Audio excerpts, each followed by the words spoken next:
Order, please. Good morning, everyone, and welcome to the Standing Committee on Public Accounts. I will start off by reading the committee mandate.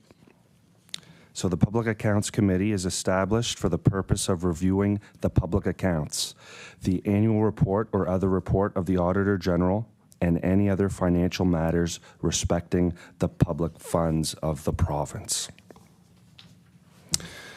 My name is Marco McLeod. I'm MLA Pictou West and the Vice Chair. I'd like to remind everyone to please put your phones on silent. And should there Should there be a need to leave the building, we'll exit through the doors to Granville Street, and then we'll meet up at Grand Parade. So I'll ask the members to introduce themselves, starting with the member to my left. Johnny McDonald, MLA for Hants East. Brian Wong, MLA, Waverly Fall River Beaverbank. Tom Taggart, MLA for Colchester North. Tim Outhit, MLA, Bedford Basin. Good morning, Derek Marmarket, MLA, Sydney Member 2. Ian Rankin, Timberley Prospect. Good morning, everyone. Susie Hanson, MLA for Halifax Needham. Good morning, Rod Wilson, Halifax Armdale. And also in the back there, we have the Auditor General and some officials from the Auditor General's office. So thank you for being here. They're in attendance as advisors. And also in attendance, we have officials from the Legislative Council and the Legislative Committee's office. So to my left, we have Mr. Gordon Hebb. To my right, we have the committee clerk, Kim Langell. On today's agenda, we have officials with us from the Department of Finance and Treasury Board with respect to the 2024 report of the Auditor General Financial. So I'll ask the witnesses to introduce themselves, beginning with the witness on my left here. Good morning. I'm Lilani Kumaranayake, Associate Deputy Minister of Finance and Treasury Board. Good morning. I'm Kelliann Dean, Executive Deputy Minister for Finance and Treasury Board. Good morning. Rob Bourgeois, Controller, Department of Finance and Treasury Board. Thank you. I'll now ask Deputy Dean to make some opening remarks. Thank you. Good morning, Mr. Chair and committee members. I'm here today with Lilani and Rob, who you've been introduced to, and I'll provide some introductory remarks, and then together we'll respond to your questions. I'm sure that some of you are familiar with our role at the Department of Finance and Treasury Board. Others may need a quick refresher, so I'll offer that before we move forward. Our goal is to make sure that Nova Scotians can be confident in the overall management of our province's finances. We have a team of professionals who ensure we meet the high standards set out by public sector accounting principles, by the legislature, and by Nova Scotians.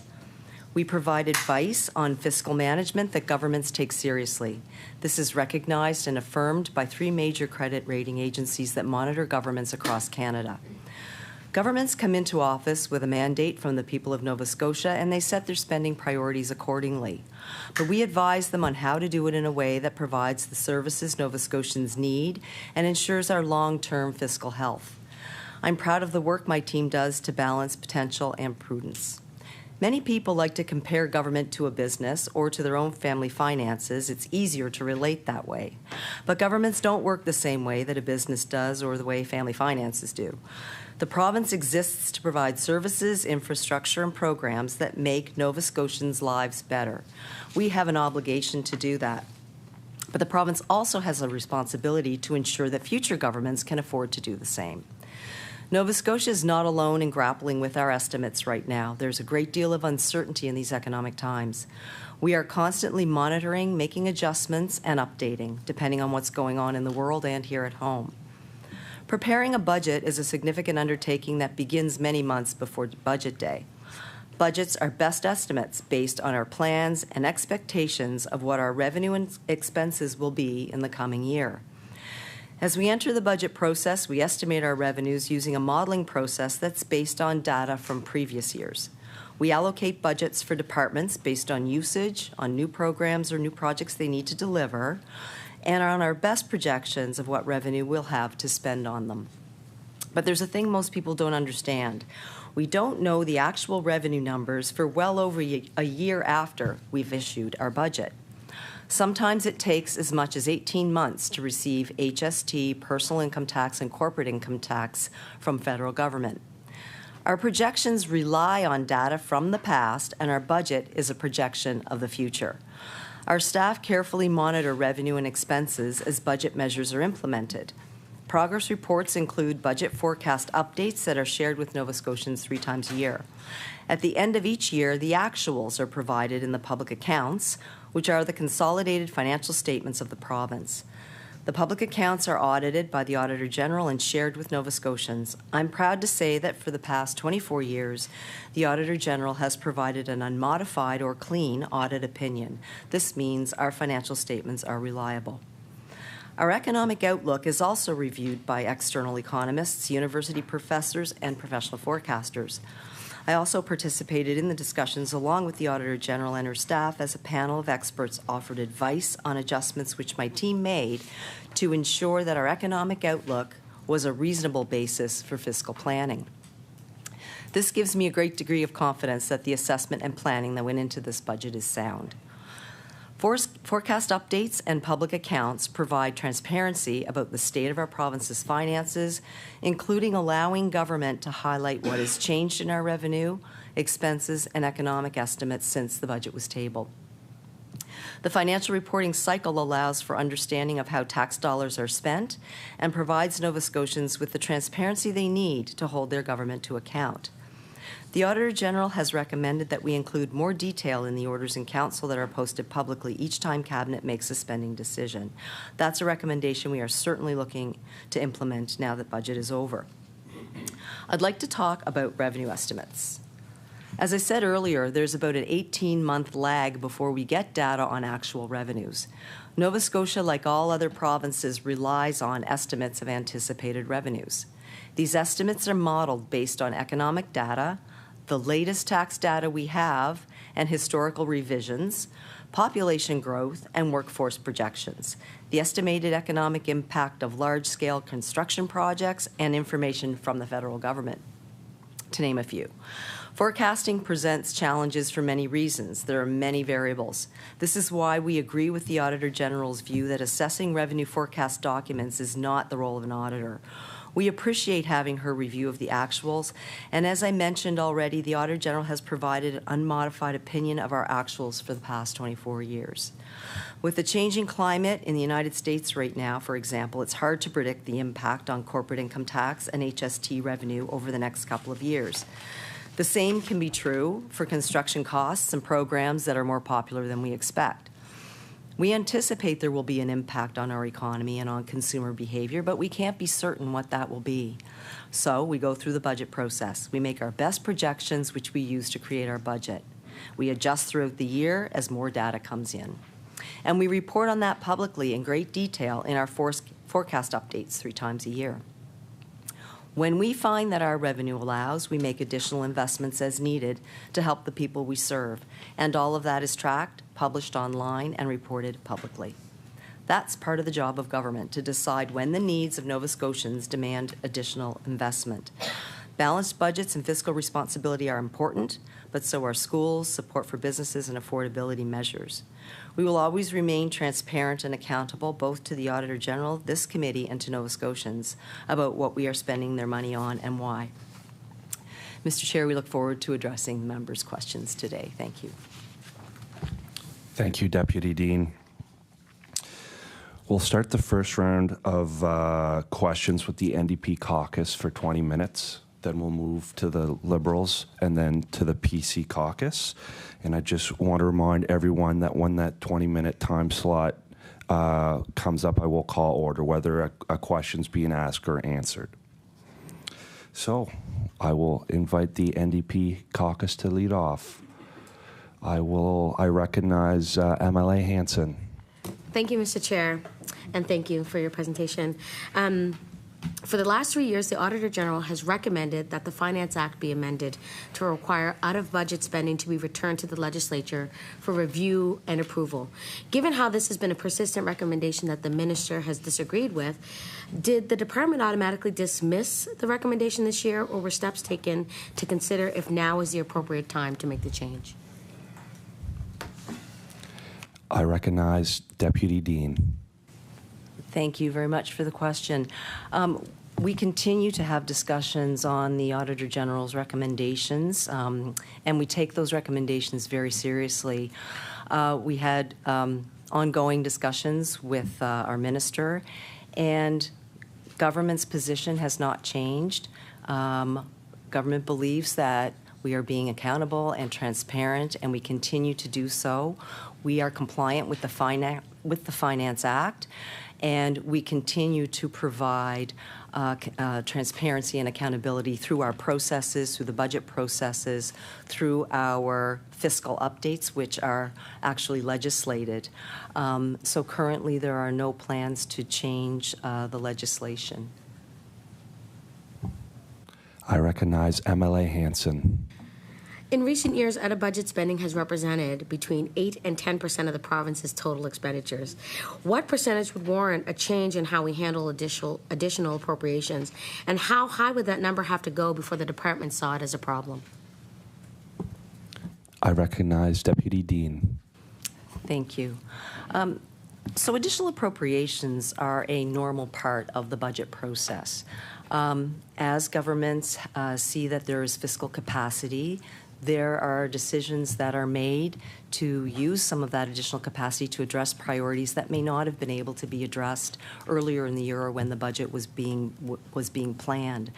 And governments make those decisions and can use additional appropriations to accommodate spending on priorities that haven't been addressed. But additional appropriations are also used in other ways throughout the budget process, and Rob can probably elaborate on this a bit more. But for example, there are times when a department has an authority or an appropriation, and there is something that has been planned or a project that we know is happening, but it hasn't quite materialized, and so it isn't included in their budgeted appropriation at the beginning of the year. And in some instances, that might be in restructuring accounts. So when the actual project is materializing, money will be appropriated to the department because it may go over their appropriation from the restructuring account. So it's not overspending, it is spending that was anticipated but not put in the department's actual budget at the time. So it's appropriated from one area of government into another department.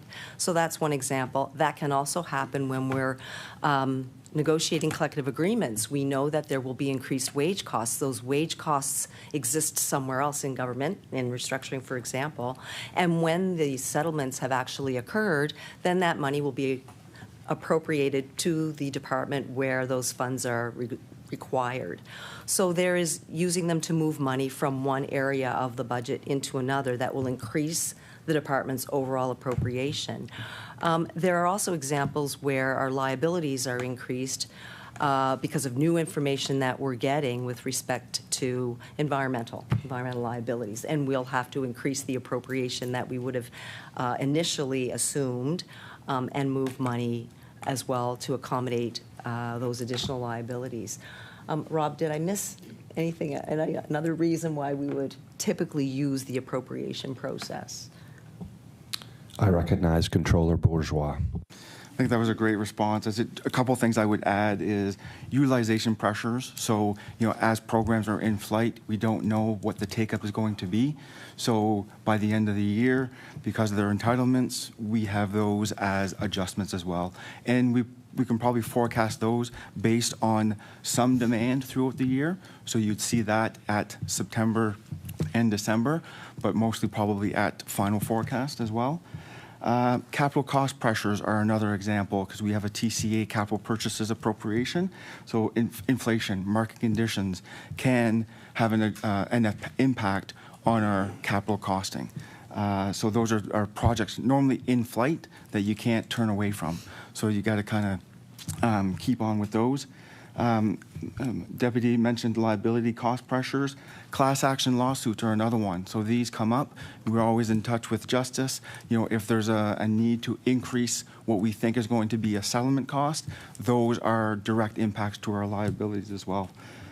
And another one I'll mention is accounting adjustments, which happen at year end, and we see really on restructuring. We saw it last year with Housing Nova Scotia being transferred from a Crown Corp into the Department of Municipal Affairs and Housing. That has an impact on the department, basically assuming the net liabilities of Housing Nova Scotia. As a result, that increased the additional appropriation or the appropriation of Department of Municipal Affairs and Housing last year. And again, that's an accounting adjustment that's happened at year end when the public accounts are trued up. Another one that we can look at this year is the change in the GBE status of Halifax-Dartmouth Bridge Commission, right? Bringing off the tolls, those are now is accounted for on a line-by-line basis. So there's a change there that would impact an appropriation as well. Those are just a couple other examples. Natural disasters is another one, right? Things that come up during the year that you can't plan for, and government makes a decision to support public. Thank you. I recognize MLA Hanson. Thank you, Mr. Chair. And so, like, how high would these expenditures have to be before the department see it as a problem? I mean, like, when we think about, you know, the costs, and yes, things change as time goes on, i.e. wages, i.e., you know,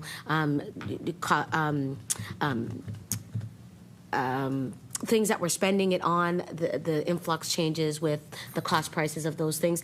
But like when I think about, you know, when we have out of budget spending and how if it came to legislature, we could, you know, have more of an account. There can be checks and balances. Like we would know exactly how much money is being spent for Nova Scotians in a real-time basis, which is what was recommended.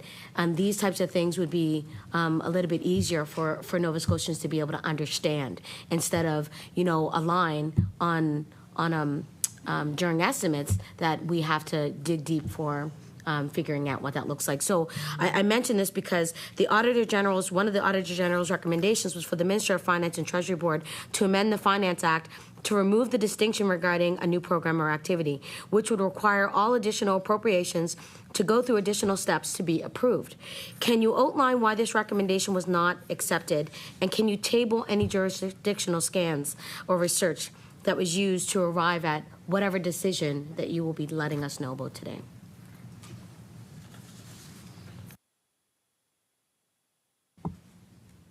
I recognize Deputy Dean. Thank you, Mr. Chair. There's a lot to unpack in here, so I'll do my best, and then we'll catch up if I don't answer your question fully. So, when is it too high? That's an interesting question because we are constantly monitoring our revenues, and we get updated data through the year. And we're very prudent about how that's used. We have our goals that are set out in our forecast documents and in our budget. And so we wouldn't spend something we didn't know we had. And that is why, you know, when you see the revenue come in through the year as new data comes into us, we get a better sense of our fiscal capacity. So I would say, we're making those decisions, or government is making those decisions with line of sight to actual revenue that they have. So we're not making a projection here, we're using actual revenue that we know we have. And the other piece I would just add, there are priorities that emerge through the year. You can't have planned everything. So when you do see that there's revenue available, then a decision can be made about where best to deploy it according to the priority or the need that has emerged without impacting your overall bottom line moving forward. Because in the past we've used the revenue, but it's also delivered surpluses when we've been projecting deficits. So there's prudent fiscal management that goes along with that. And I would also just add about the purpose. The use of revenue that we see come in the year is for typically one time. We don't use that revenue to create programming or to do things that would have long-term, year-over-year implications because we don't have line of sight to that and we don't know that that is sustained going forward. So I think that Nova Scotians can be confident that those decisions aren't being made without full analysis and thought given to the fiscal plan, where we stand and where we're going, and that those decisions are prudent decisions when we're spending the money. I appreciate that the magnitude of the growth in revenue has created significant capacity that we would not have seen in previous years. But we're still following the same process that governments before have followed in spending the money through additional appropriations and being prudent in how that's done. So I think that might get at how much is too much. When is it too high? I think, with respect to, the definition of a new program or activity, government business is very broad. Government has, mandates to support Nova Scotians, provide services in a number of areas. It's very complex, and we touch so many aspects of Nova Scotians' lives, I would say. So when you are talking about making an appropriation or doing something for a program, it's within a department's existing mandate or within existing legislative frameworks that we have. So really, the scope of government is quite broad. And when these investments are being made, they respect the mandates of departments and the kinds of activities that departments have done in the past and continue to do. So we do take a broad definition of a new program or activity. So I would add that for context. And with respect to the Auditor General's, recommendation that the legislation be changed to allow for debate, we've continued to have this conversation, and I think this is one of those situations where we may agree to disagree on this point. We respect the Auditor General, we respect her staff and their recommendations, and we understand why this recommendation is being made. We do, however, believe that we are providing complete transparency for Nova Scotians through our reporting mechanism and through the forecast update process. Those are legislated. 3 times a year, we have to update by the end of September. We have to update by the end of December. And during that period, those are the periods where we're starting to see new revenues coming in. So we're able to tell Nova Scotians what the status is of what we've been spending, what some of the expenditures are coming that we may need to spend on, and where our revenue projections and our economic projections are going to shift or change.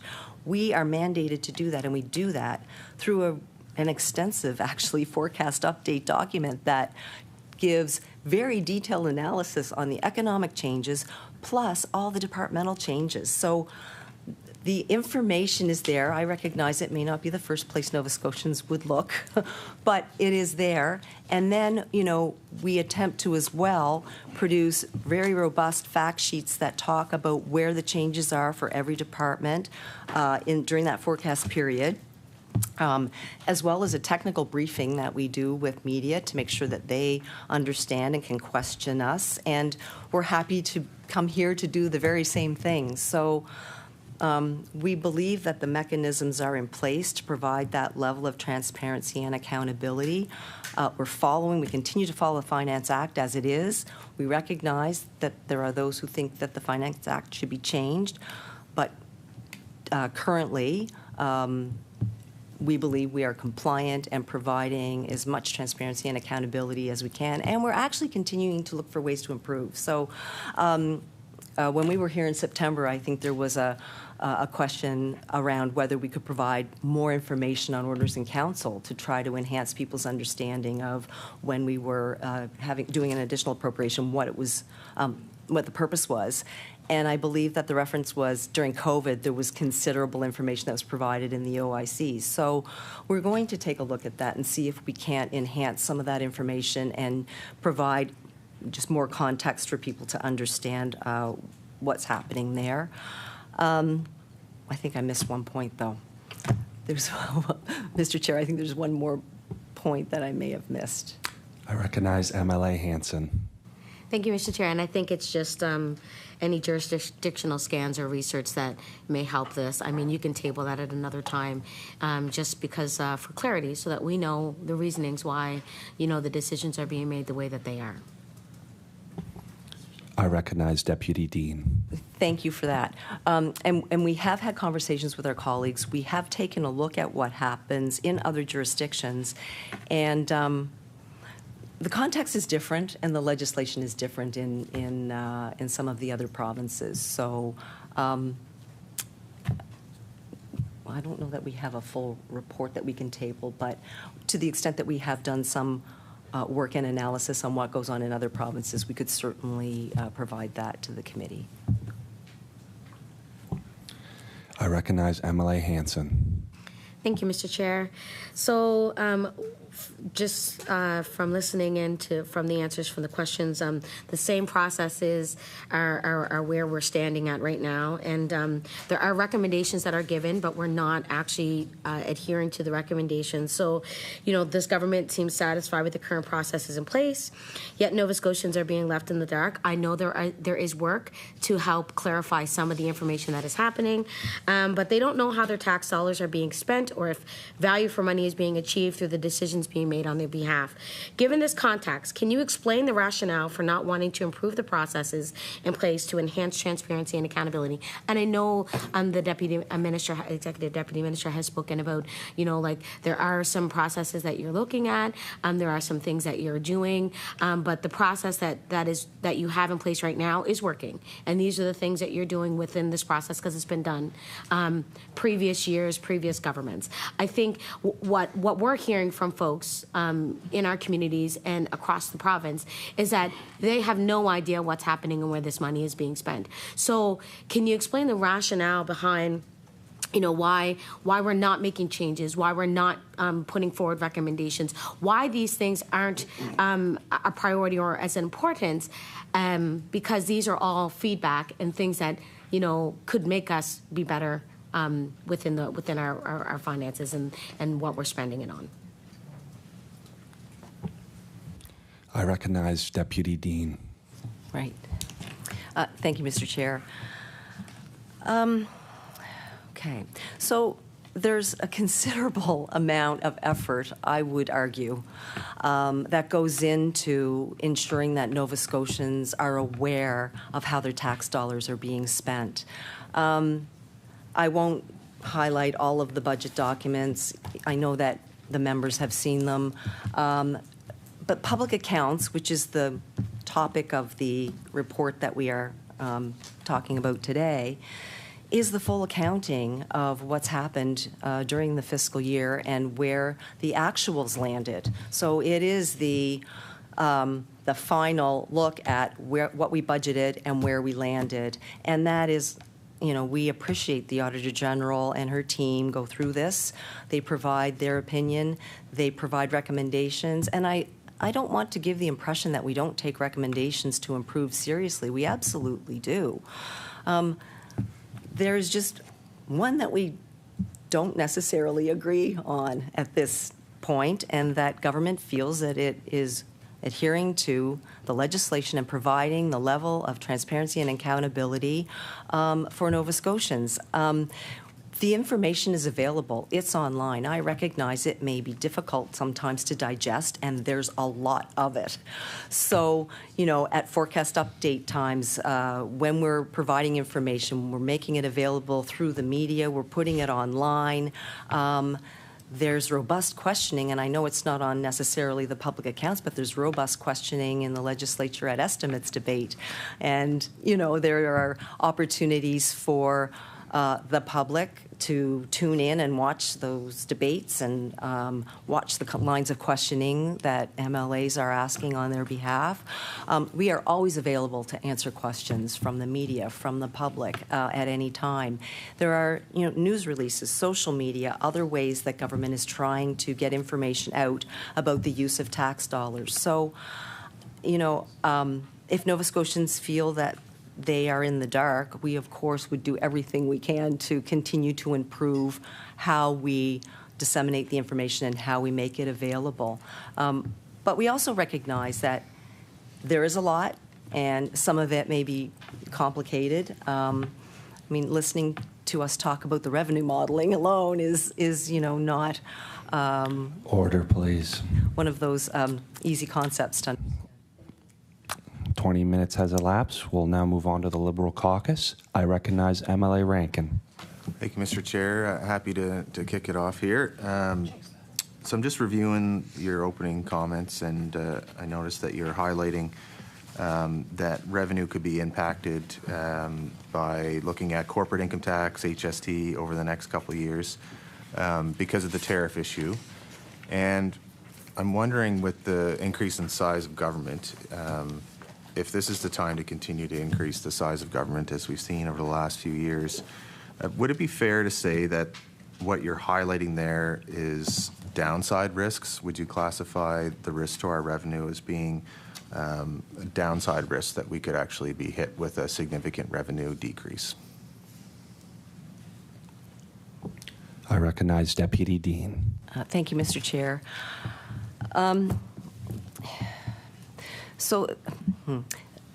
Part of the challenge that we're facing right now, to your point, is that there's incredible uncertainty.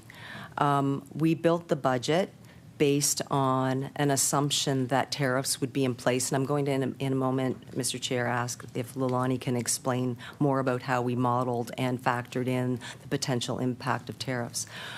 And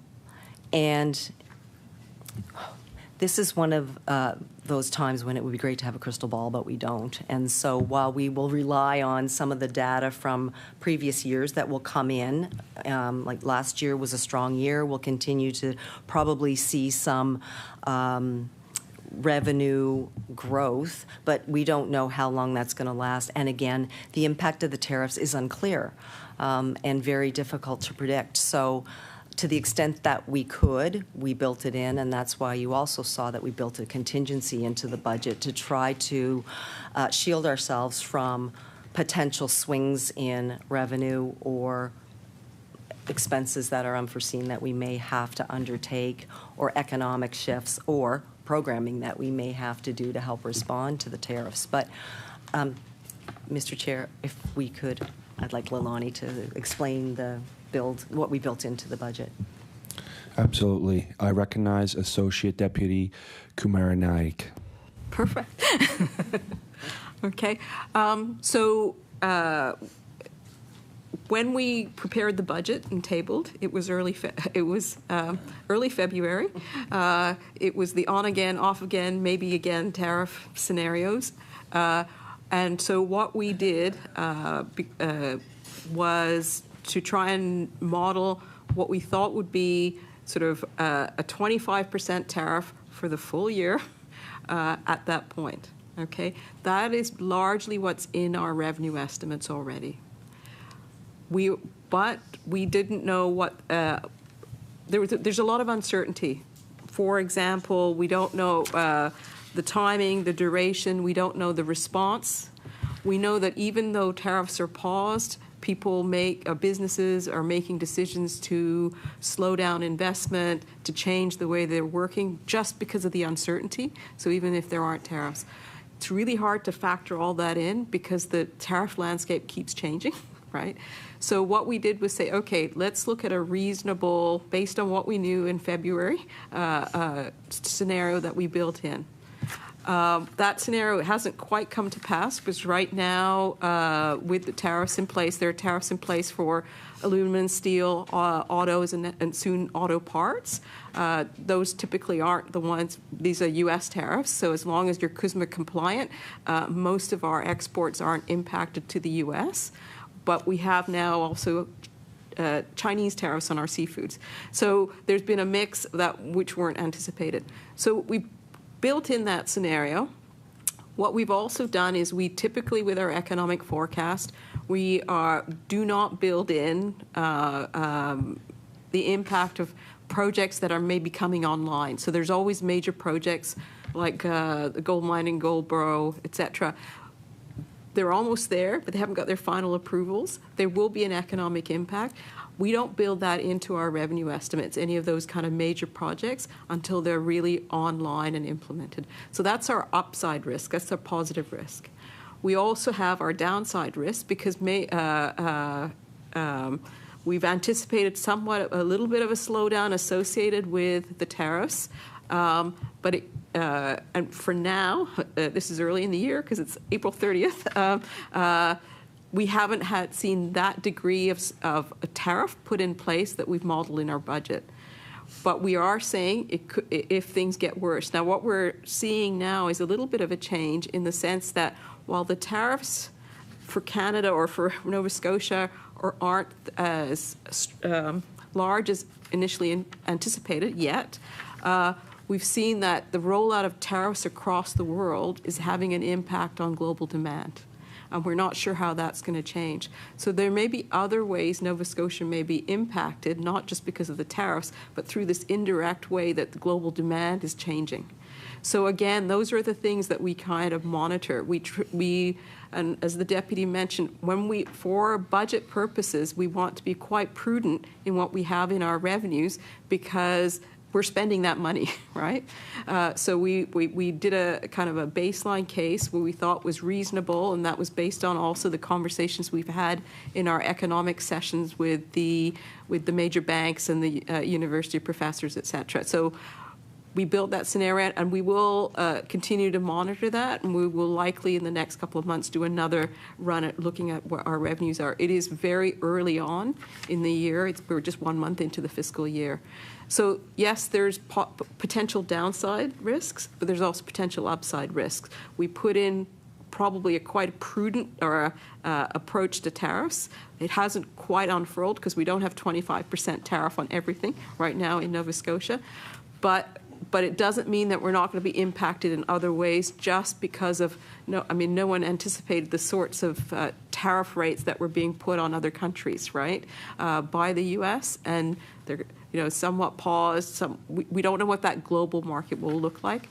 And the third thing is the impact of the tariffs itself to the U.S. will likely already the International Monetary Fund has done estimates saying the U.S. growth is going to reduce. That will also then impact our growth, right, through export demand. So it's a little bit more complicated than just the tariff impact, just because of all the shifts in U.S. policy. Yeah. I recognize MLA Rankin. Thank you, Mr. Chair. And it sounds like it's a bit of a mixed bag, but I think we can all agree that there's a lot of uncertainty. Also, back in February, a lot of the big banks were projecting less growth, especially our largest bank, RBC, actually projects downside risk of revenue of a full percentage point. So I think conceivably we could be seeing a much bigger hit to our finances, and despite that, we're growing our expenses this year by another $600 million plus. And if past behavior is a good gauge of how government spends money, we could be seeing even more increase to our expenditures. We've seen a full $1 billion more expended in the last number of years. So I wonder if finance will take a more strict approach on department overspending when we see almost every single department overspending in this very uncertain time, which I think we can all agree to. We're seeing our debt continue to rise, and indicators for Nova Scotia's net debt are classified as unfavorable by the Auditor General. And so this is a really important topic of discussion, I think, for all, especially younger Nova Scotians that are going to inherit the fiscal situation we find ourselves in. We're looking at the highest net debt to GDP in 25 years at 34.8% and projecting to go to 40%. So those numbers could get a lot worse.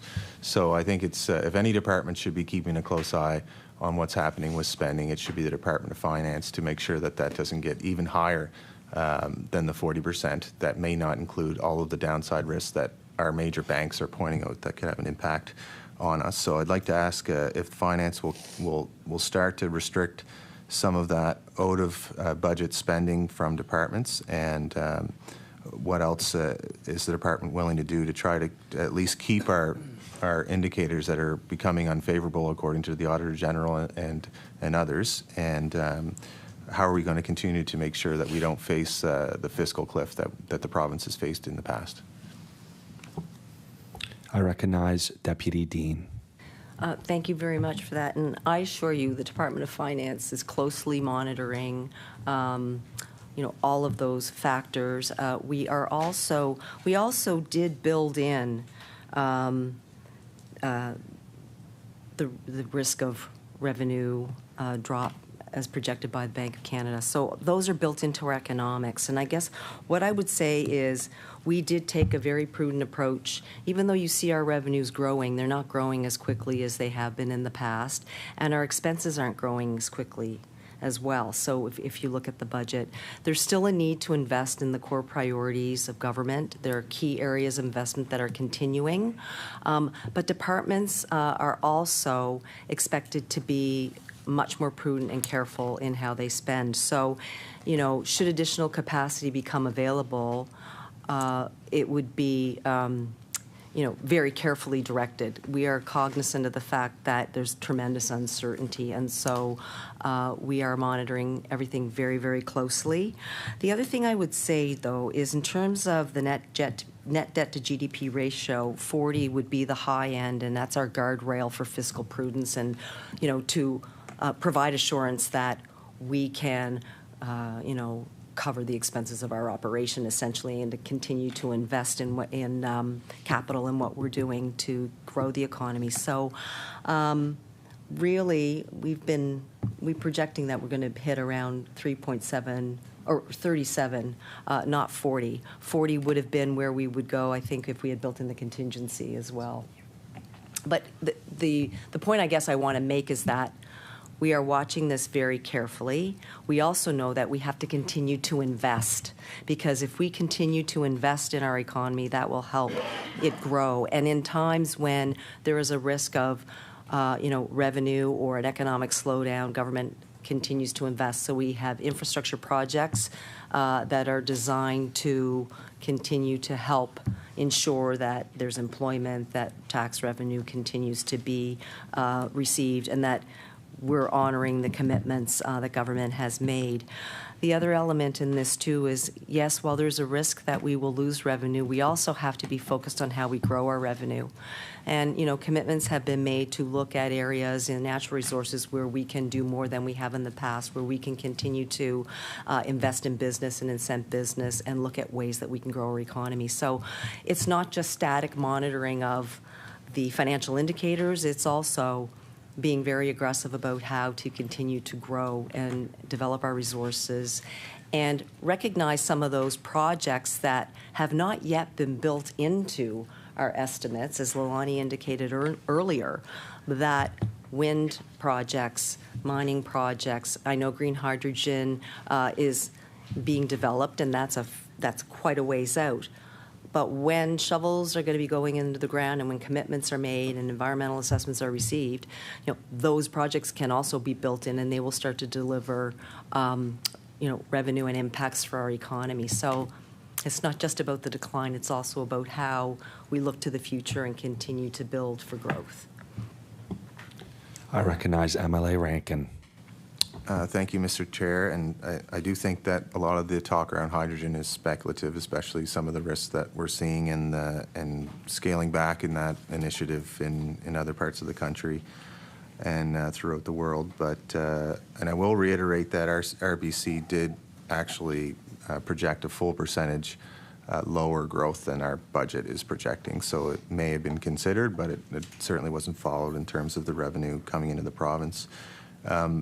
It doesn't sound like the department really is interested in trying to stabilize our debt. And I want to ask the question, is there any plan at all to try to ideally reduce the debt burden? Like we're looking at numbers of $18.5 billion. That's another increase of $770 million from 2022, 2023.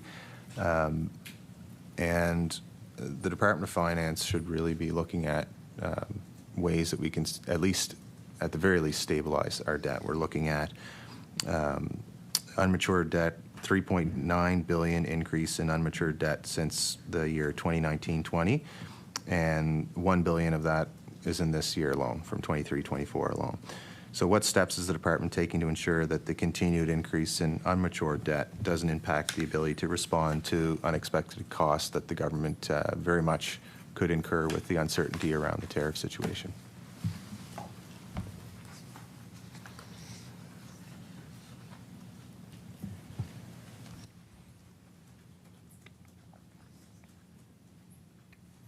I recognize Deputy Dean.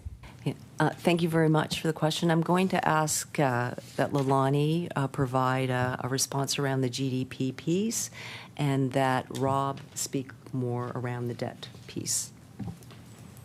I recognize Associate Deputy Kumaranayake. So I think one of the pieces when we think about net debt, net debt is a result of a couple of things. One is our capital investments, and then secondly, it's the accumulated surpluses and deficits. So currently, of that 18.5, we're looking at about 48% of that being generated by accumulated deficits, and then about 51% associated with our capital investments. When we are trying to assess how much debt should there be, one of the key things and the key indicators we use is net debt to GDP, because that kind of speaks to what can the economy support in terms of debt. And that's why that net debt to GDP ratio is one of the key indicators that we continue to monitor. Currently, we have for 23-24, the net debt to GDP in public accounts was 32.8%. It has been downwardly revised to 31.1%. So we ended 23-24 at 31.1%. And with the government's plans in terms of the key infrastructure requirements that need to be met, with the large capital plan of about $2.35 billion. We see over the next couple of years our net debt to GDP increasing. But again, there has been the guardrail of 40% that we're continuing to monitor to. It's quite important to also, those kinds of capital investments are important because they provide the needed schools, housing, roads, etc. But also that with the magnitude of the investments we're making, it also has an economic stimulus impact. So part of that is also, we have seen that with our budget because there's impact in terms of the spending, generating additional jobs, etc. So that's the kind of picture to provide the context around the net debt. And I'll just maybe hand over to Rob to just speak a little bit more about some of the calculations here. With just over 2 minutes left, I recognize Controller Bourgeois. From a net debt perspective, obviously, there's two things at play. And to reduce it, we have to generate surpluses or we have to reduce our TCA spending. So basically, the surpluses of the past number of years that we've seen, 4 out of the 5 years, have helped, but they're still increasing because of our TCA investments, right? And that's obviously, like Lilani mentioned, is to improve and invest in the economy and set up a good economy to attract businesses. The last time, we talk about 40% net debt to GDP, the last time it was above 40% was in 2003, 2004. And since then, our net debt's still increasing, but our GDP is increasing faster. So that's just a bit on the calculations on where we're at. In the last 5 years, outside of 2021, the COVID year, our net debt to GDP has been stable, around the low 30%.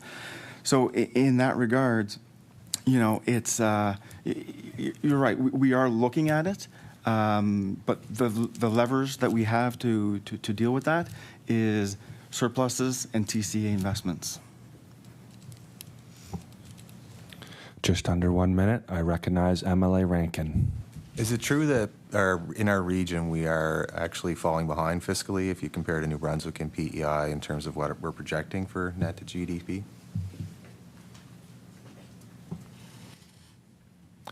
I recognize Associate Deputy Kumaranayake.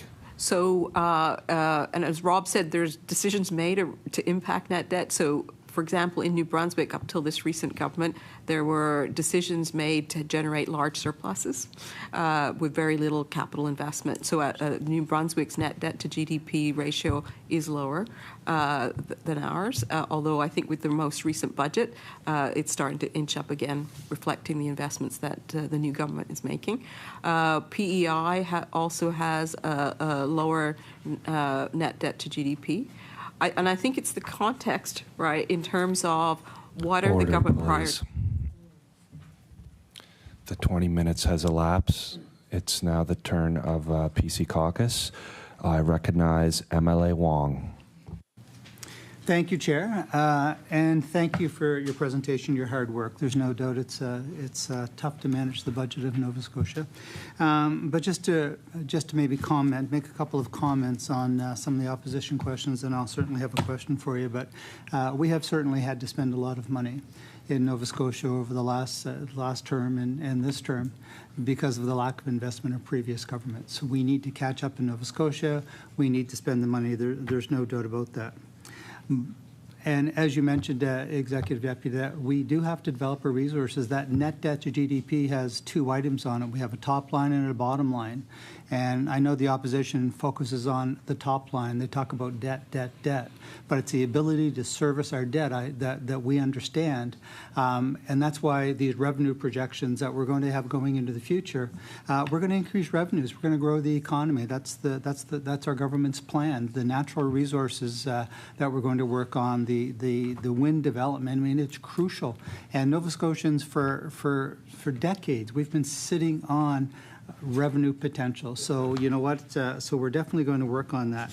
One of the other things I want to address that the opposition brought up is that additional appropriations was brought in 2010. Every government has had the benefit of using additional appropriations by going through order in council. So I just find it rich that it becomes an issue now. But one of the things that I always think about is that we have a lot of government contracts. We have agreements with the nurses union, with ECEs. For example, there's $55 million. My apologies, $34.4 million that went into the settlement for ECEs. $135.9 million for settlement for nurses union. Is the expectation, I always think for the opposition, that we go back and debate negotiated contracts with unions. So outside of negotiated agreements, I'm just wondering if you could provide us with other appropriations that have gone through that are crucial for Nova Scotia. So are there a few that you could describe to us outside those negotiated agreements with unions that we probably wouldn't or shouldn't go back to debate in the House that are important to Nova Scotians? I recognize Deputy Dean. Thank you for the question, thank you, Mr. Chair. Yeah, I do. I mean, there are a number of examples of additional appropriations that are not related to contract settlements. Probably one that would resonate the most with people would be for disaster assistance.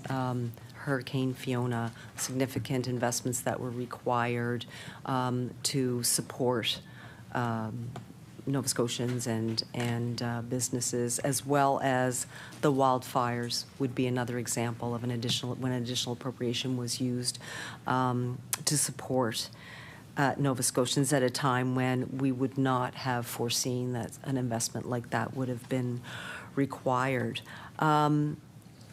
There are also examples where and I'll use communities, culture, tourism, and heritage for an example, because their programming touches all of Nova Scotia, communities all around the province, and their programming is often overly subscribed. So when there's an opportunity to help small communities repair a roof or help with food security programming, or help in ways that we've been able to do through an additional appropriation for some of these special projects, that helps communities all around the province and enables us to do more than we would otherwise have been able to do with the existing budget that would have been appropriated in a given year. And these decisions, I will say, aren't made lightly and are not made if we don't have line of sight to the fiscal capacity. So, I mean, that's critical. These aren't being made without knowing that we have the resources to be able to do that. So, I do think that that's an important point. I can point to examples in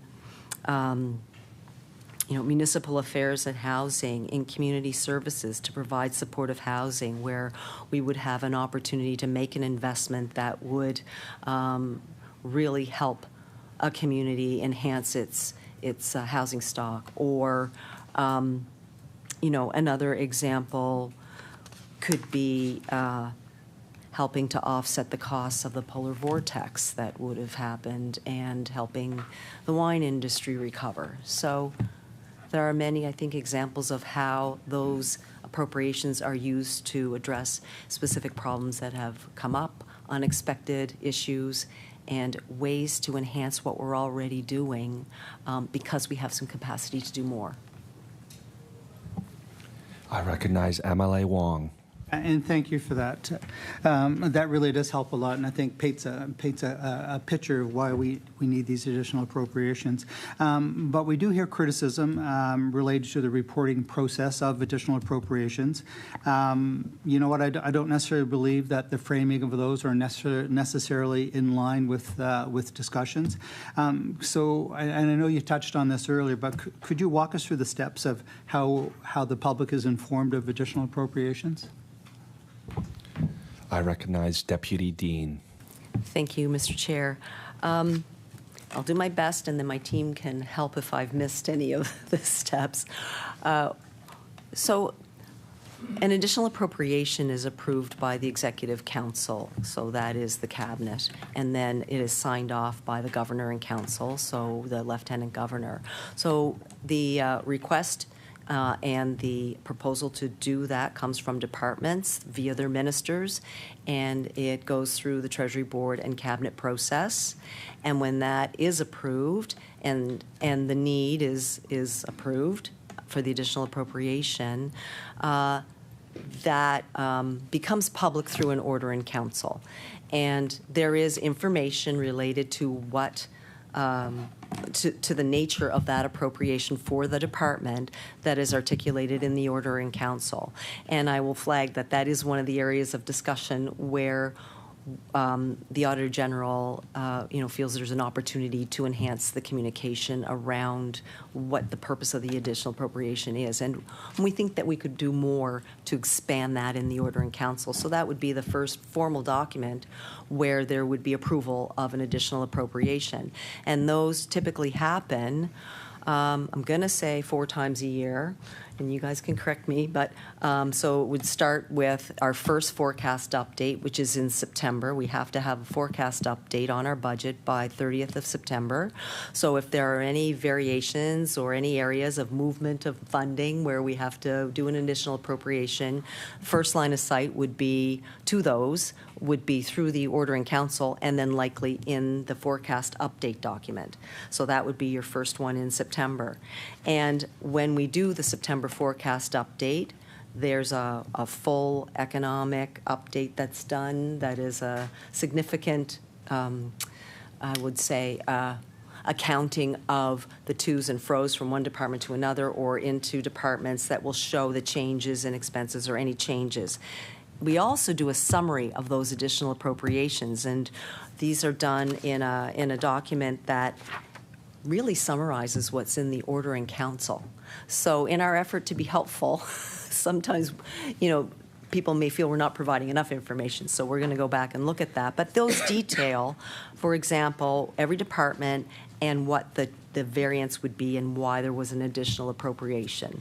So that is very straightforward, and that is made available publicly at the time of the update.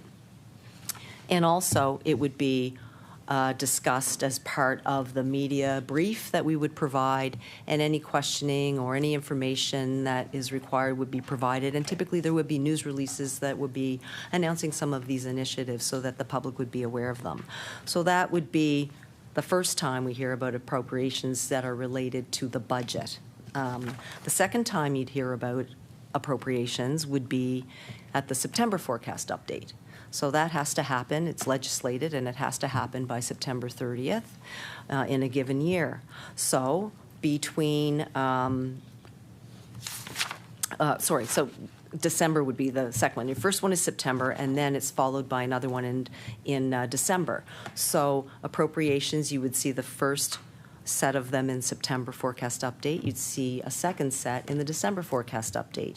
And you might have appropriations in December based on information that we would have received on revenue, because modeling would have been done between when the budget was estimated in February or March and when we're updating in December. We'll have new information, and that might show us that we have additional fiscal capacity and/or other things are happening.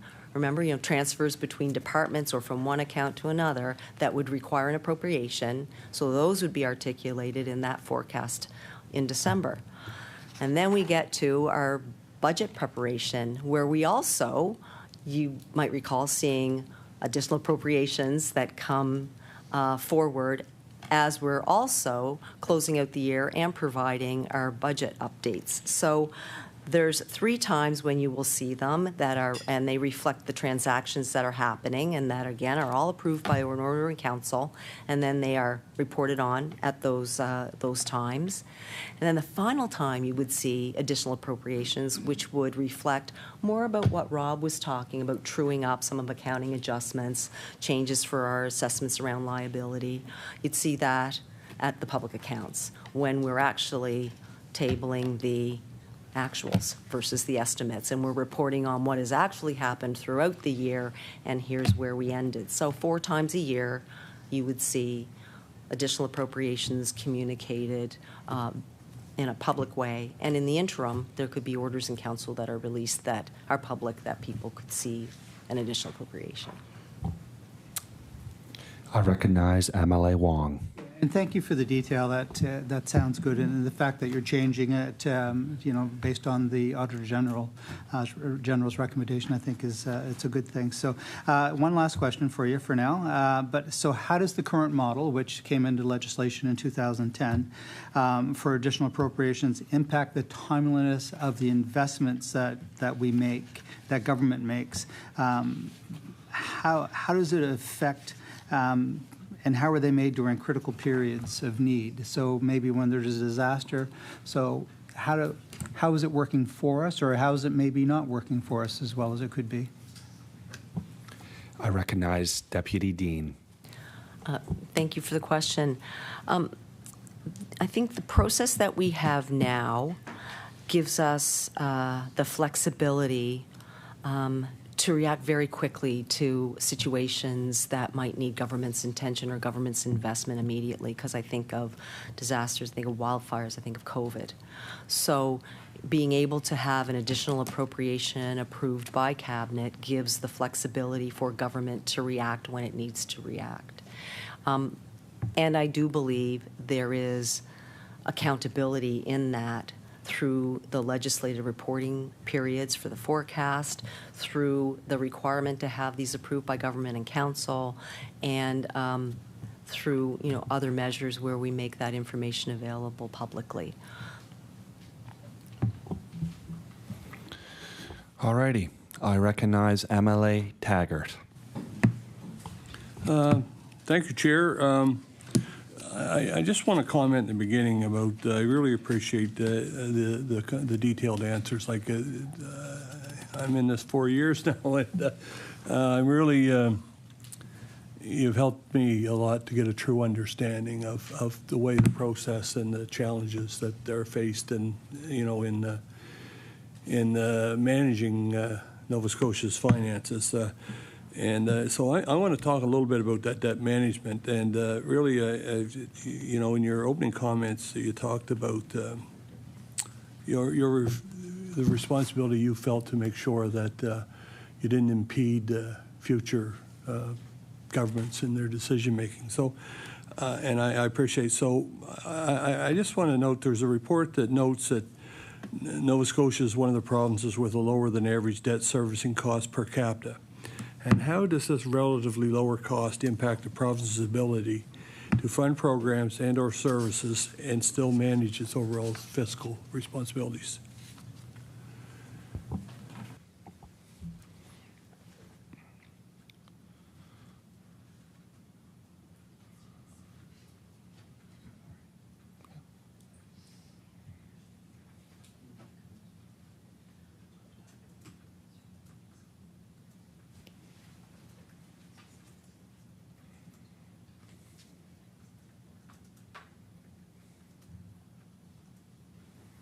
I recognize Deputy Dean. Thank you, Mr. Chair. So in managing the province's finances and ensuring that we have the fiscal capacity to pay our debts and invest in programming and invest in the capital projects that we need to do for Nova Scotians, we have a robust borrowing plan.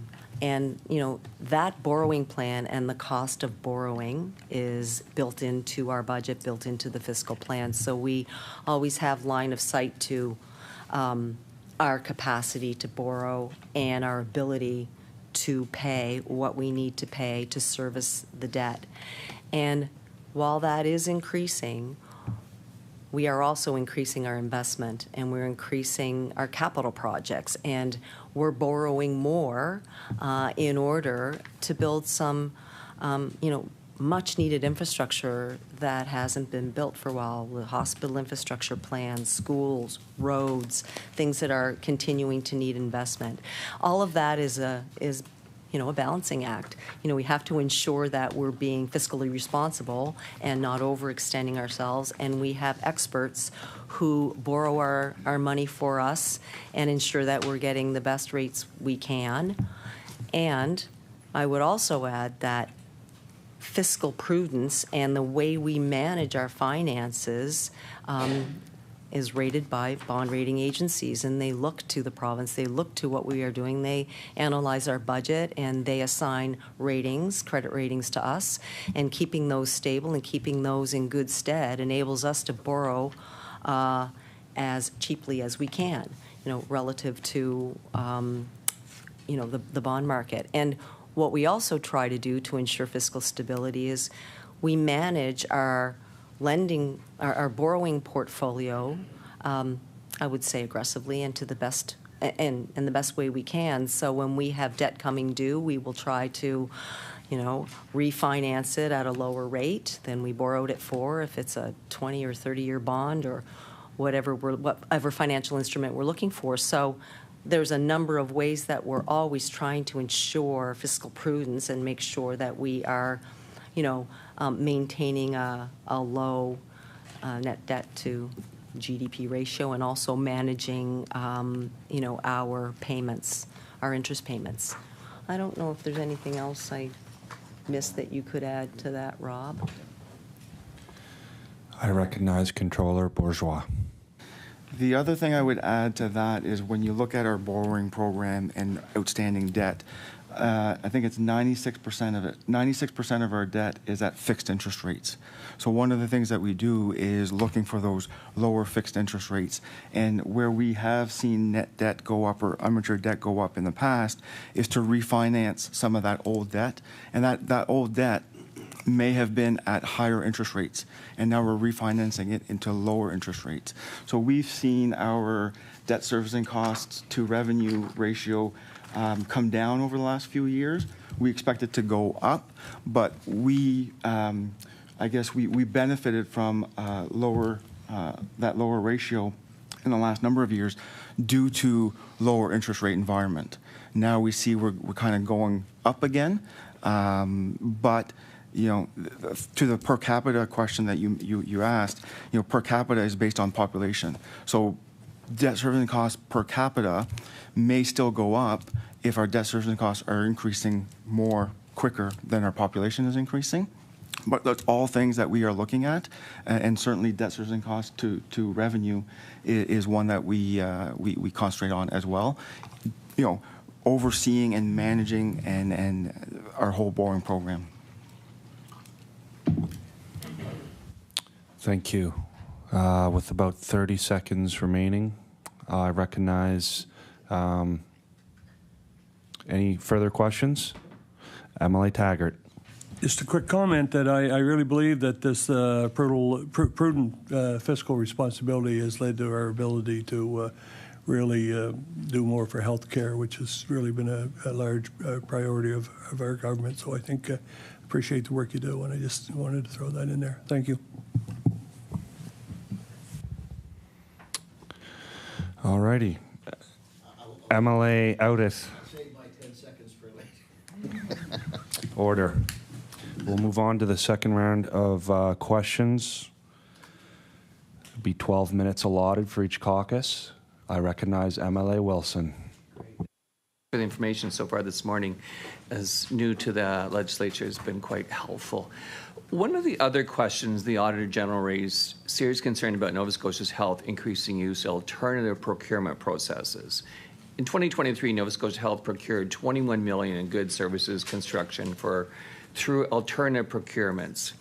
Does the Finance Department share the concern that the Auditor General has that this overreliance comes with certain risks like reduced transparency, questions about value for money, and more importantly, eroding trust in the procurement process?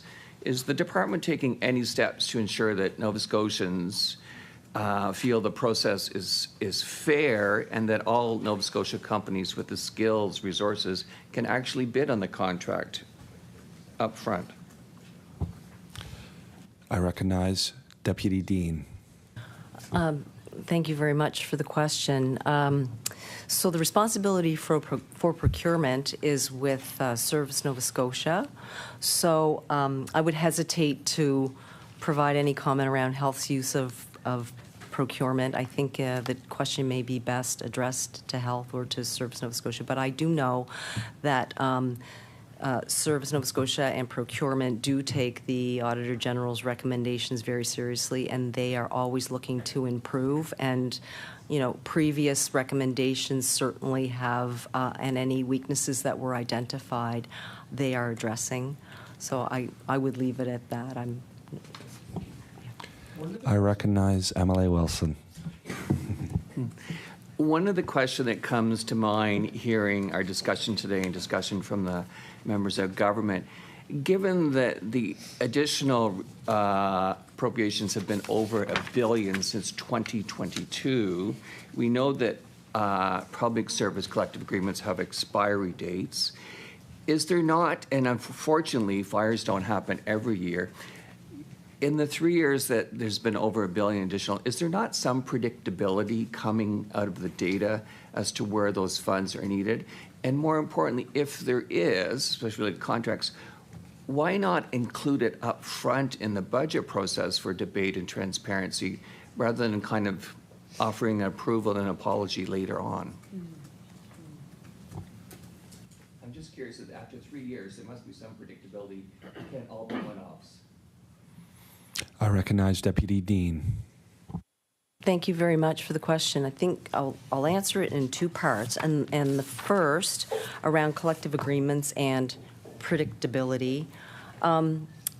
We do know when agreements are expiring. Sometimes, even though an agreement's expired, it takes a couple of things can happen. We can be beginning negotiations before it's expired, or it's expired, but oftentimes it's expired, and we don't have a clear line of sight to when the negotiations are going to actually begin. So we do an estimate of what we think we're going to be incurring in terms of costs with particular agreements, but we can't build it in definitively until we've actually negotiated it, because we really don't know where we're going to land on the negotiations. And while we may have an estimate of the financial impact, we really won't know the full financial impact until we conclude those negotiations. And it's a cycle. We have over 300 collective agreements that expire at any given time. They're anywhere from 2 to 3 to 4, mostly 3-year agreements.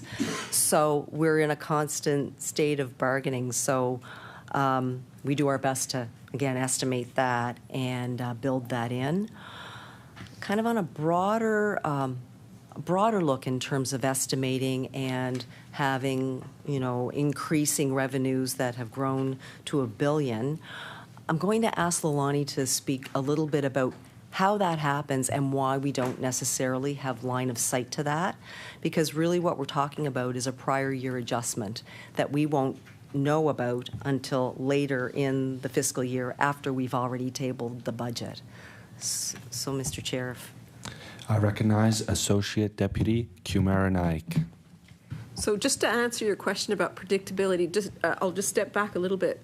So we have about an 18-month lag between everybody just, actually today, you have to file your taxes for 2024, right?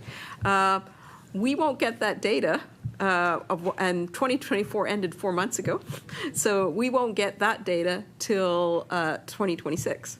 So when we were doing budget 25-26, we were relying on tax data from 2023. And what we do to do our revenue estimates is we use a combination of our historical tax data, economic forecasts, and statistical modeling. And that's our budget estimate.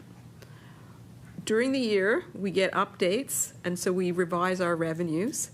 And the difference between what we have in budget this year or even a previous year, and then with these updated revenues, we now know, oh, okay, actually our revenue increased by X amount. Even for previous years, we have to, we call that a prior year adjustment. So let's say we now have actual data for 25 coming in towards the end of this, 24 coming in towards the end of this year. We will correct for 24 because we have actual tax information. But the way that our accounting works is that additional new information on revenue, which is the difference between our estimate and the actual, it's just called a prior year adjustment, has to be counted in this year's revenue. So even though it was a prior year adjustment for 2024, it will land in 25-26's revenue. And that's why the deputy was talking about this is a one-time. So for example, in 24-25, with our forecast, we estimated about a $527 million prior year adjustment, which we tabled in February as part of budget. That was actually the result of 5 previous years. For HST, we get data for 5 years. It's open. The federal government keeps it open for 5 years. So that's the problem in terms of some of that predictability. Even if we predict it, we still have to count it in the current fiscal year. And then it also means that when you're looking at spending decisions, you don't want to spend that $527 million in terms of an ongoing program because that causes fiscal pressure, right? So then the challenge is to say we've got some fiscal capacity, but it's one time. So what are some of the priorities that we can address within that context? So I think that's the predictability challenge. I recognize MLA Wilson. I'd love to pick your brain for the rest of the day, but I will cut it. So having worked in government, having worked in non-for-profits, and your quarterly update was really helpful. When you hit $500 million or $750 million, what's the approval process to continue, or when does the smoke detector or fire alarm go off? Hey, we're at $1 billion. We need to reevaluate this. So I guess there's 2 questions. How is the approval processes proceed, and where is the emergency pull threshold? $1 billion's a lot of money. I recognize Deputy Dean. Thank you very much. And yes, it is, and it has increased. And there's a couple of reasons for that. Obviously, our population has increased. The base has increased. The whole budget and the activity of government has increased to respond to the growth in population. So we have a bigger base now than we did previously. And the $1 billion doesn't come all at once. So you have line of sight to it in chunks. So you don't know it's $1 billion until you know, which is after the fact. So I think that's part of the challenge, that we have. And I think with respect to the revenue modeling, I appreciate that it's difficult to kind of understand, well, why doesn't your model know this? Why can't you predict this? You have a sophisticated economic model, you have data, you have historical data. Why doesn't the model tell you you're going to have this kind of revenue? And for that answer, I think I would like to turn it over to Lilani, because we have done significant work on our model, and we have reviewed it, and we've looked at all of the inputs, and we've looked at it in detail to see if there is something that we can do. So I think Lilani can provide some context around that piece. Just about 2.5 minutes left. I recognize Associate Deputy Kumaranayake. So just on that, so clearly when we have larger PYAs, we always come back and say, how can we improve our model? There's two pieces. There's your model, and there's also the data that's coming in. Because we've had an 18-month lag, and I know we're almost through it, but I will talk about it one more time. There were a couple of things that really happened in COVID which have a tail. There were two things that happened in COVID. One was the actual economic structure change. We had whole sectors of our economy closed for quite substantial periods of time. And so the actual way the economy was working changed, so it was hard to pick up with our existing models. We tried to adapt our models. But then the second piece that our models use data from Statistics Canada, data from Finance Canada, data from the CRA. During COVID, the actual statistical data collection suffered. They weren't using the methods and the surveys. So it's taken several years for Statistics Canada to kind of catch up to those gaps. So for example, when we talk about 24-25 and that $500 million PYA, a huge impact that we had, one of the key reasons for this was in November, Statistics Canada released our GDP estimates, and they did a huge revision for 2023 and 2022. 2023, we actually had an estimate of 8.8% nominal GDP growth. That was the fastest GDP growth anywhere in Canada. Previous estimates were around 3.9%. And that was a data revision. And it tends to be that Nova Scotia, I think partly because we're smaller in terms of sample sizes, we tend to have more variations in that data. So when we did our assessment to say, how do we make our revenue estimates more predictable, when we looked at the modeling, the actual model and the relationships between the variables are the same, but what we found was really the variation in the data, the inputs, is still quite significant. We're still catching up a little bit from COVID because it takes a little while. So that's part of the reason. And then as our economy changes... Oh. The time allotted has expired. We will now move to the Liberal Caucus for 12 minutes. I recognize MLA Momberkat. Thank you, Mr. Speaker, and thank you to the department for being here. I only have 12 minutes, so I'm going to try to pack everything in as much as I can. The GDP growth conversation is actually interesting because what we've learned is that really 99% of that GDP growth this past year is in Halifax, and every other community is either flatlined or in decline at this point. So it was a statistic given by the mayor during a dinner. So an interesting debate for another day. But I do want to talk about federal transfers as part of the conversation because it does represent approximately $1 in $3 that the province receives. Some substantial, almost historic numbers have come in the last number of years around childcare and other programs, which I would argue have allowed the government to project deficits which actually ended up being surpluses or balanced. So I'll ask the department to talk about the federal transfers and the relationship and the predictability around them, because as we know, the federal government has a $61 billion deficit. I would assume that the department probably has a clearer sight of what they're going to look like. So if you could give an update on that, that would be great. Also how we compare to other provinces when it comes to the federal transfers, on average, how does that look? Ultimately, for me, as I said, GDP growth is significantly in Halifax. So, that's a concern for us when it comes to the overall revenue of the province and the support for other communities and economic growth. And I'm ultimately going to get to my major question here, but we've talked today, we've heard your comments through your chair to deputy around population and how, we've had this big increase in population, but now we know that's going to slow. We now know that there are certain aspects of the economy that have been very strong in the last number of years are going to slow. We're starting to hear the alarms about that in the media from other levels of government.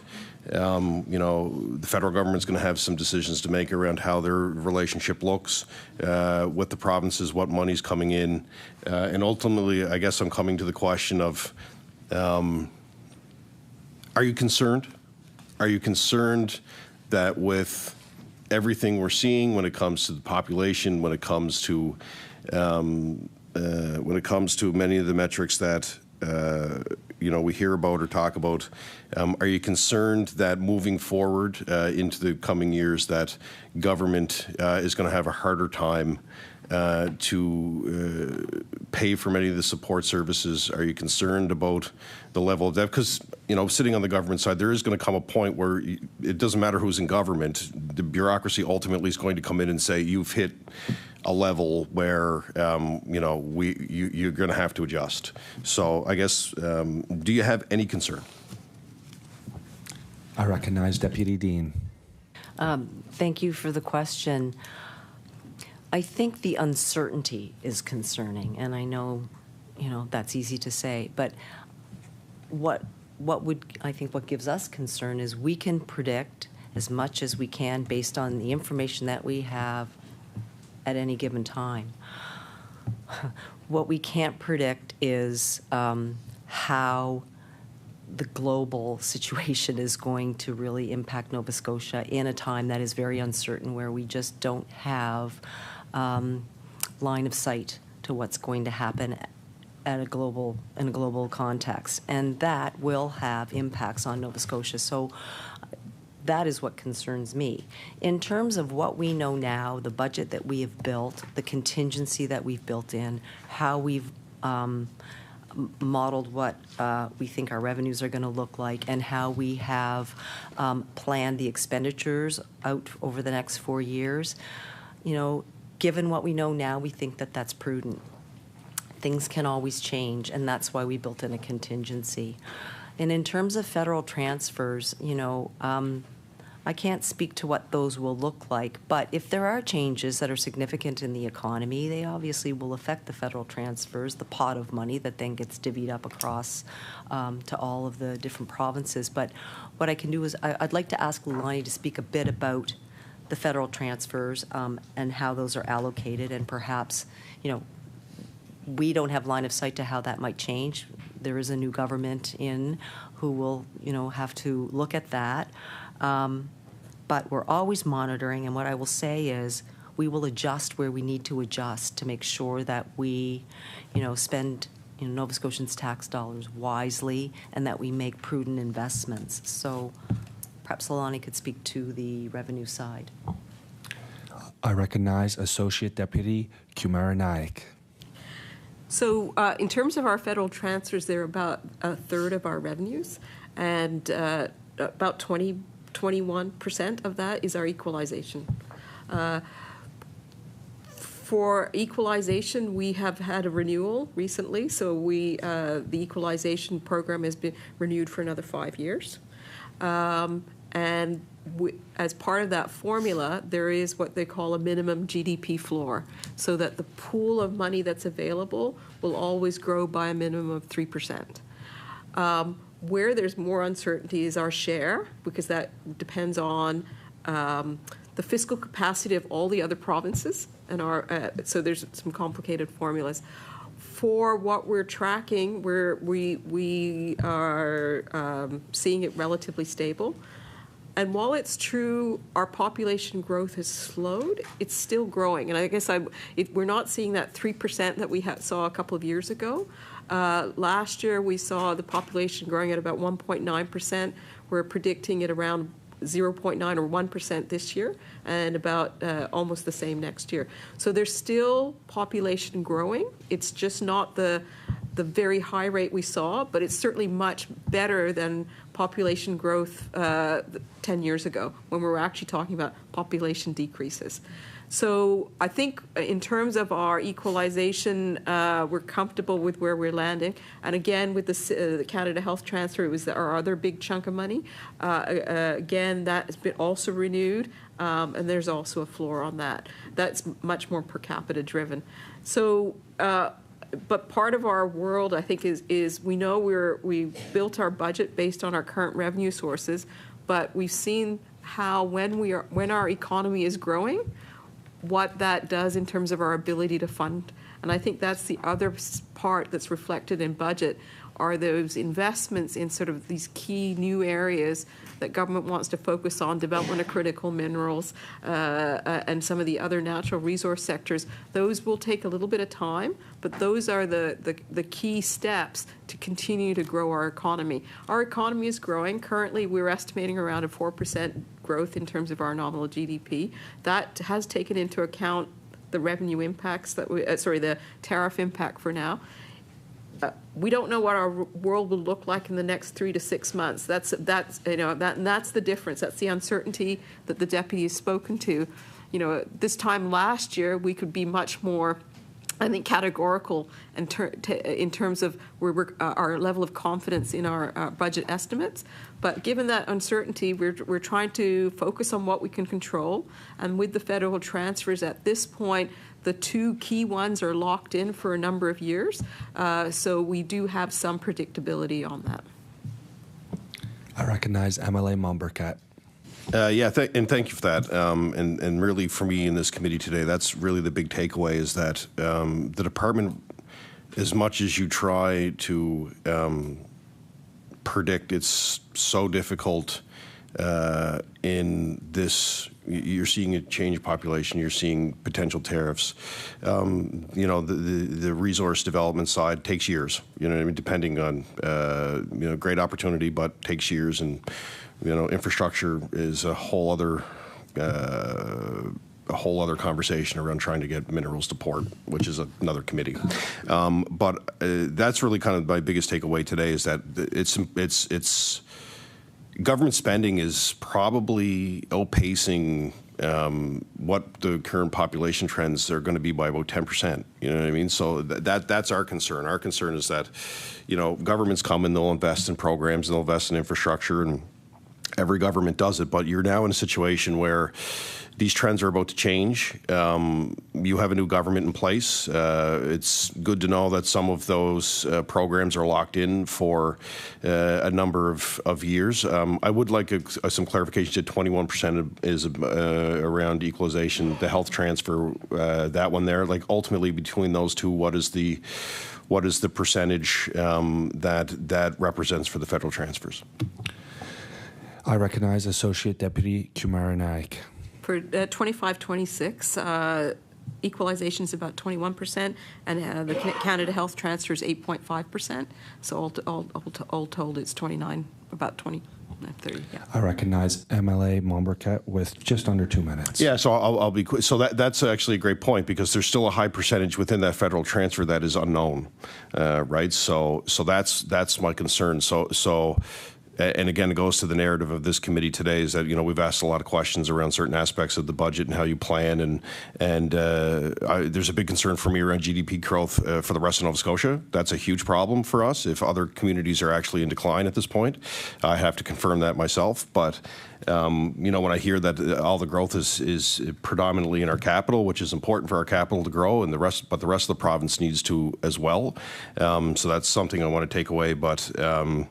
I guess my question through you to finish it off is, so you've given the percentages around the health transfer and the equalization. So how do you predict the rest? So how do you predict that? Like, what does that other percentages, what does that make up? I recognize Associate Deputy Kumaranayake. I wasn't sure whether it's just federal transfers, but federal transfers. So federal transfers is about 33%. So almost 30% of that is the equalization and the Canada Health Transfer.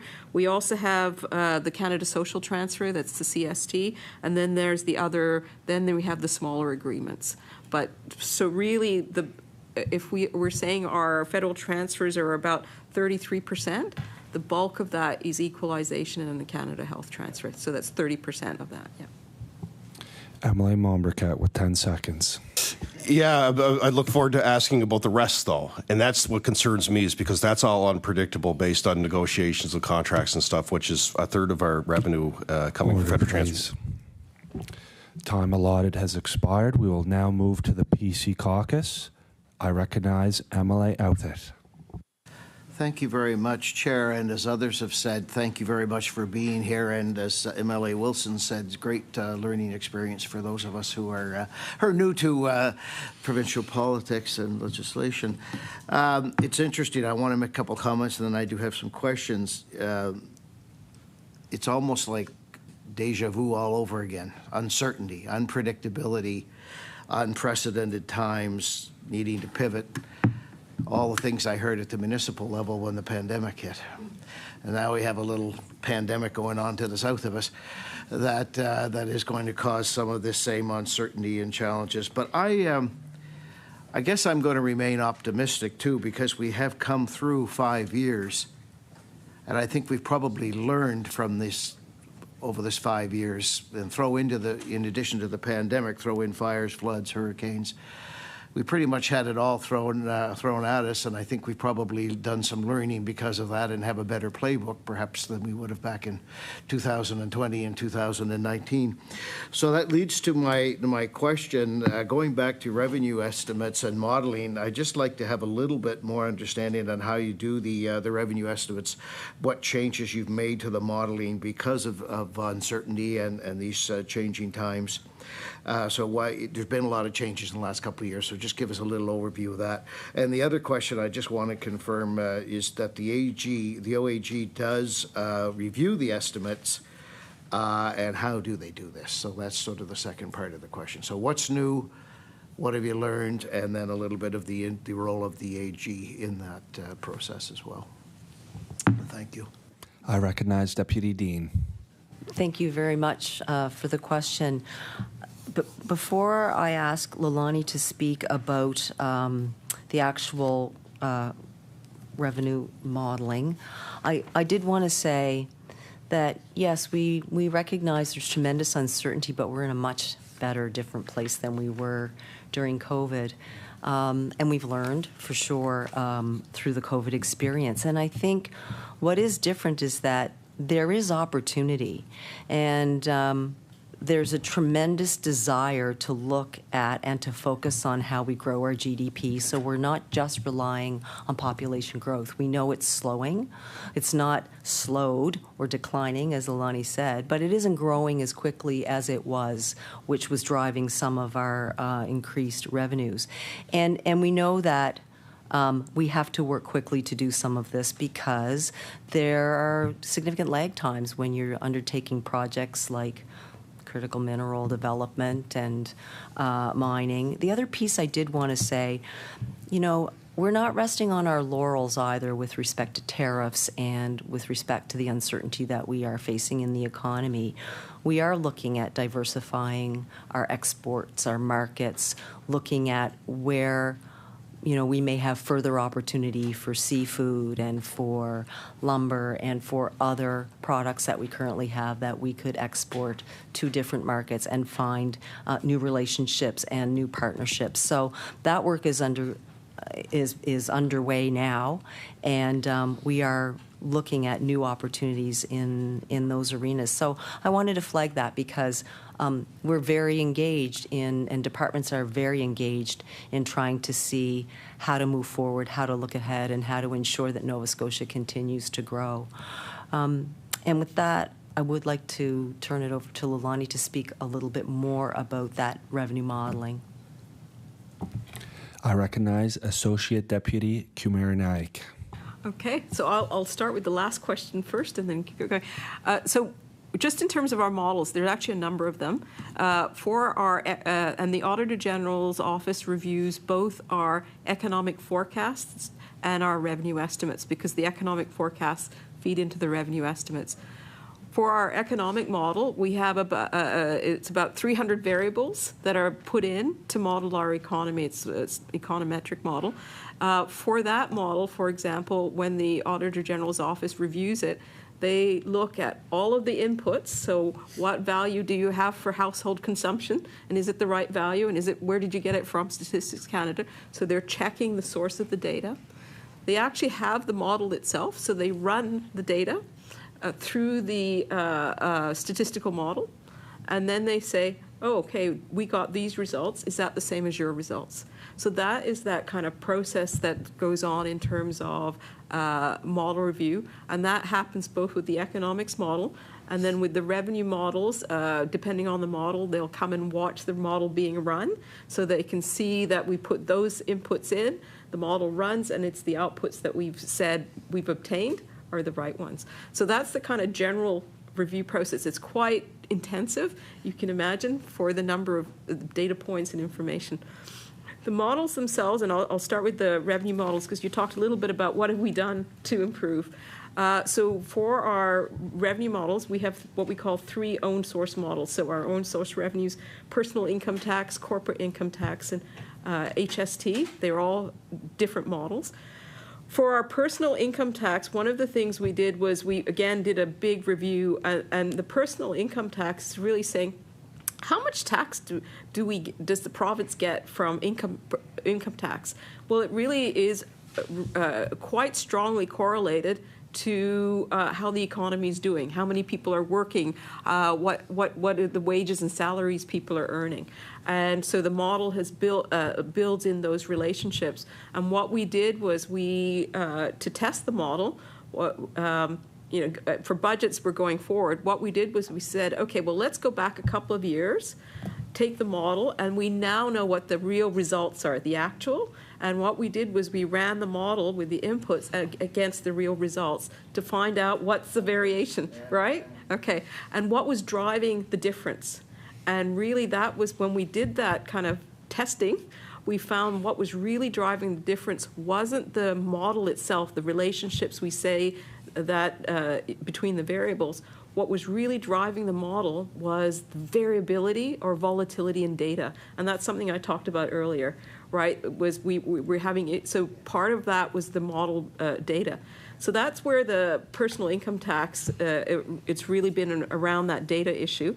For corporate income tax, the way our modeling works is that our share of Nova Scotia's corporate tax is based on national taxable income, which is generated by Finance Canada. And again, that's a piece, every province has a problem with it. Finance Canada too, it's up and down. And if you do your taxes, or if you're a business doing your taxes, you know that you can do carry forwards and carry backs when you have losses.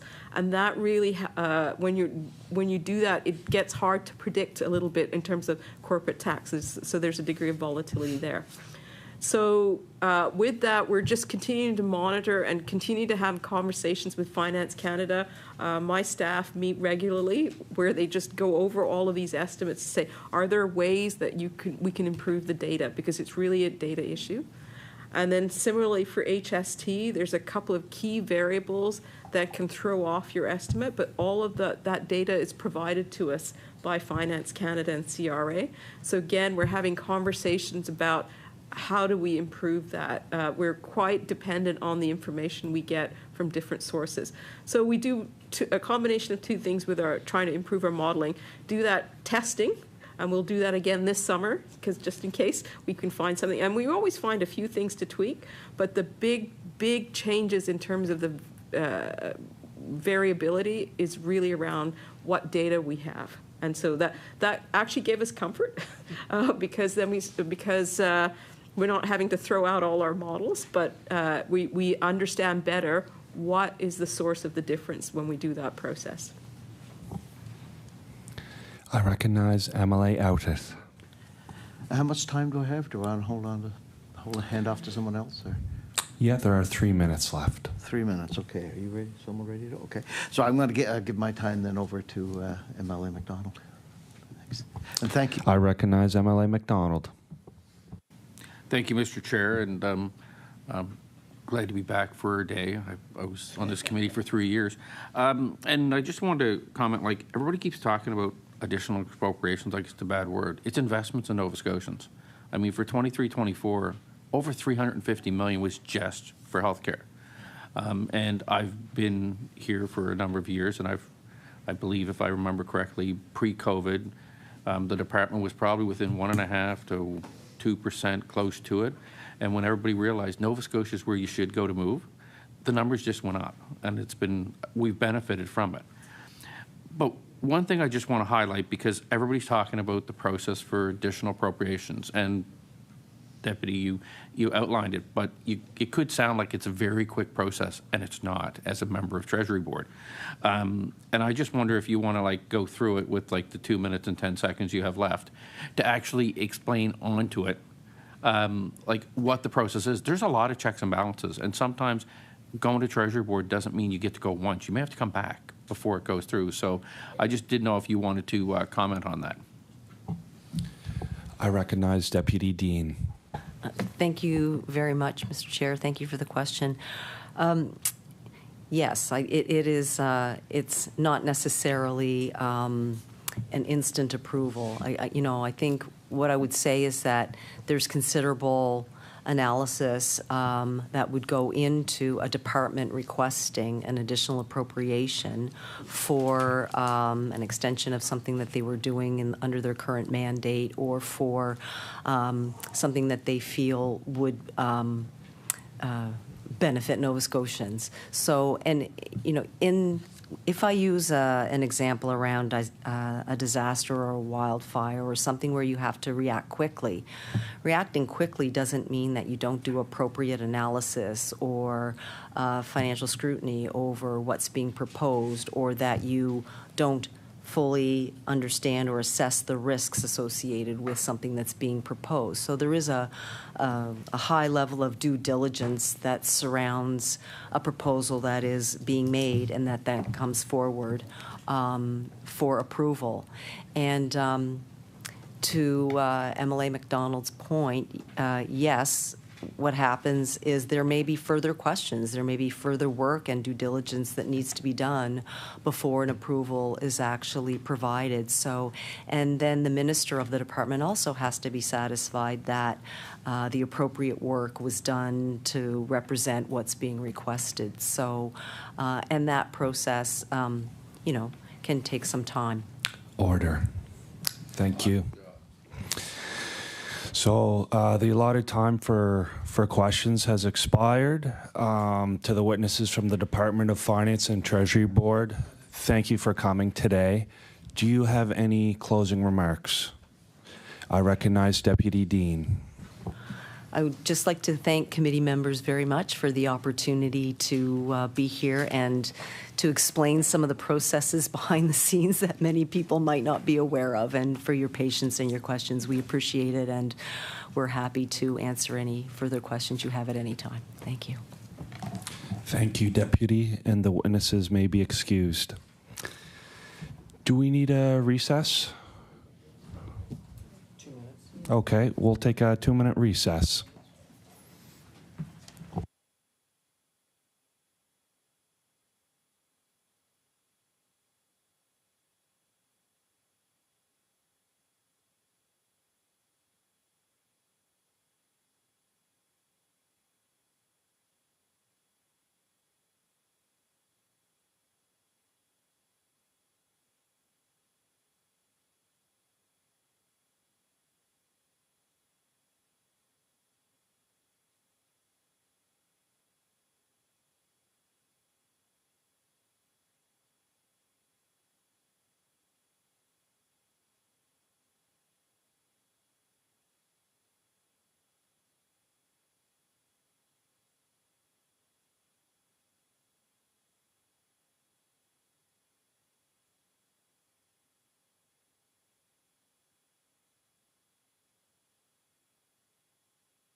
everybody back in the room. All right.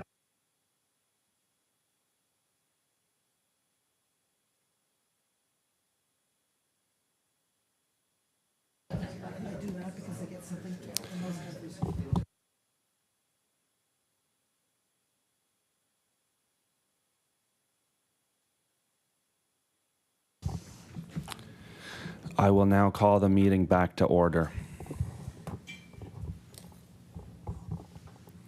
So we will now begin committee business.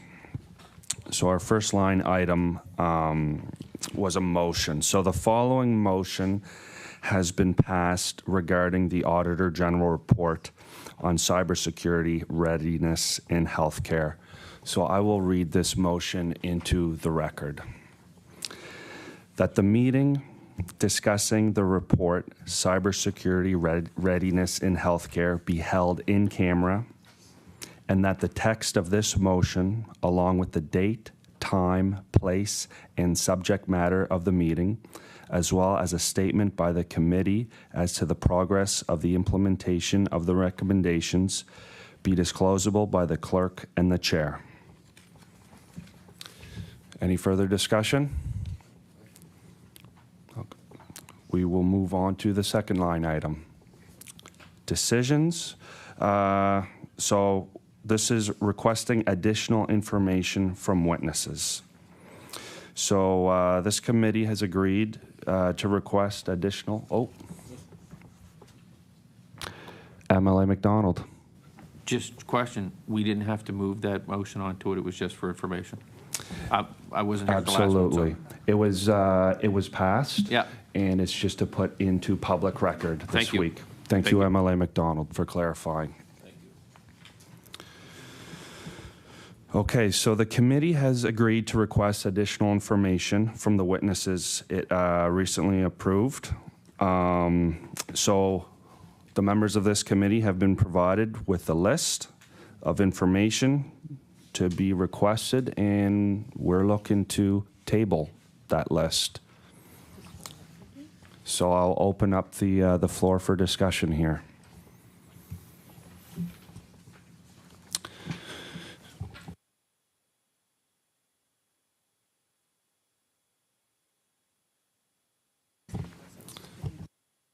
Awesome. So again, it's on the record now, so we can move on to our third line item. So this has to do with the meeting of this committee in the month of June.